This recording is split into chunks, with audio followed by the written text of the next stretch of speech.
दोस्तों, स्वागत है आपका रियल हिस्ट्री स्टोरी में। आज हम आपके सामने एक ऐसे सम्राट की कहानी लेकर आए हैं जिसने 4 करोड़ लोगों की हत्या की थी। जी हाँ, हम बात कर रहे हैं चंगेज खान की।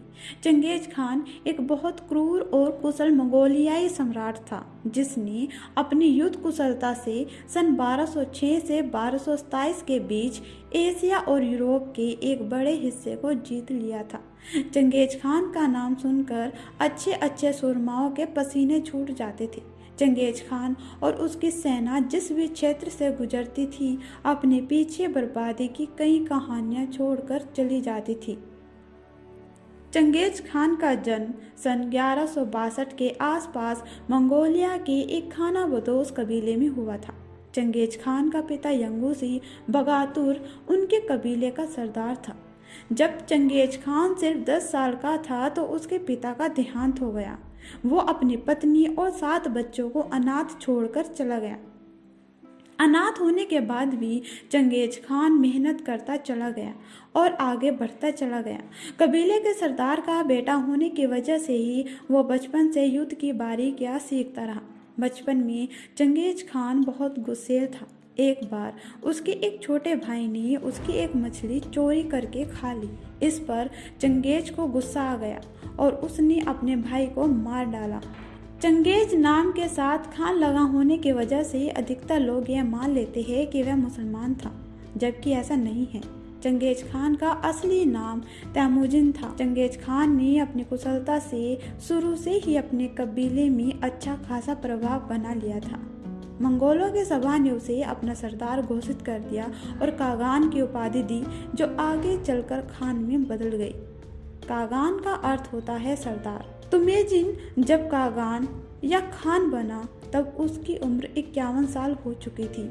इस उम्र में ज़्यादातर आदमी शांति और आराम चाहते हैं, पर उसके लिए तो यह विजय यात्रा के जीवन की शुरुआत थी। एक बार चंगेज खान शिकार से वापस लौटकर जब अपने ठिकाने पर पहुंचता है तो अपनी जवान पत्नी को गायब पाता है। बाद में उसे पता चलता है कि एक दुश्मन कबीले के लोगों ने उसकी पत्नी का अपहरण कर लिया है। इसके बाद चंगेज खान अपने कबीले के लोगों को संगठित कर अपनी पत्नी को छुड़ाने के लिए कई लड़ाइयाँ लड़ता है।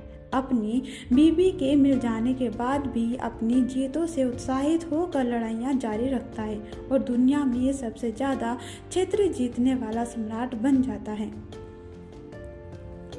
चंगेज खान ने 1206 से 1227 के बीच दुनिया के एक बड़े हिस्से पर कब्जा कर लिया था, जिसका क्षेत्रफल लगभग 3 करोड़ 30 लाख वर्ग किलोमीटर था।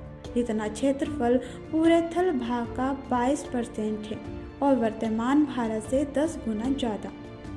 चीन से लेकर बुखारा, समरकंद, रूस, अफगानिस्तान, ईरान, इराक, बुल्गारिया और हंगरी तक अंग्रेज खान का साम्राज्य फैला हुआ था।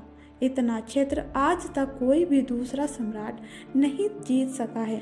मंगोलिया के खानाबदोश लोग बड़े ताकतवर थे, लेकिन इनकी ताकत इनके ज़्यादा काम ना आती अगर इन्होंने एक योग्य सरदार पैदा ना किया होता। यह योग्य सरदार था चंगेज खान। चंगेज खान बड़ी सावधानी और समझदारी से युद्ध करता था। उसने अपने सैनिकों को खास तरह की ट्रेनिंग दे रखी थी।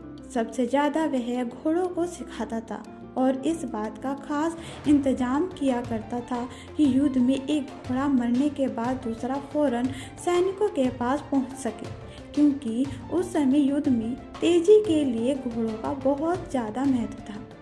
युद्ध में भले ही चंगेज खान की सेना विरोधी सेना से कम होती थी, पर अपने पक्के अनुशासन और संगठन के कारण जीत चंगेज खान की सेना की ही होती थी। चंगेज खान को एक तो उसके साम्राज्य विस्तार तो दूसरा उसकी क्रूरता के लिए जाना जाता है। अपने विजय अभियानों के दौरान वह जिस भी क्षेत्र में जाता शहरों के शहर तबाह कर देता और खूब मार काट करता। उसने अपने समय की 11% आबादी का सफाया कर दिया था, जो तकरीबन 4 करोड़ बनती है। उसकी बर्बरता का अंदाज़ा इसी बात से लगाया जा सकता है कि उसने सन 1219 में ईरान पर हमला कर वहाँ की 75% आबादी का पूरा खात्मा कर दिया था। उज़्बेकिस्तान के बड़े शहर बुखारा और राजस्थान ने समरकंद पूरी तरह जलाकर राख कर दी थी। बुखारा की 10 लाख की आबादी में से सिर्फ 50,000 लोग ही जिंदा बचे थे।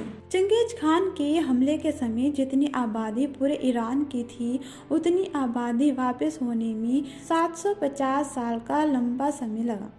चंगेज ने जब चीन की दीवार को भेद कर उसकी राजधानी बीजिंग पर कब्जा किया तो उसके बाद चीन की जनसंख्या में बड़ी गिरावट दर्ज की गई थी। इन सब बातों से आप अंदाजा लगा सकते हैं कि चंगेज खान कितना क्रूर और निर्दयी था।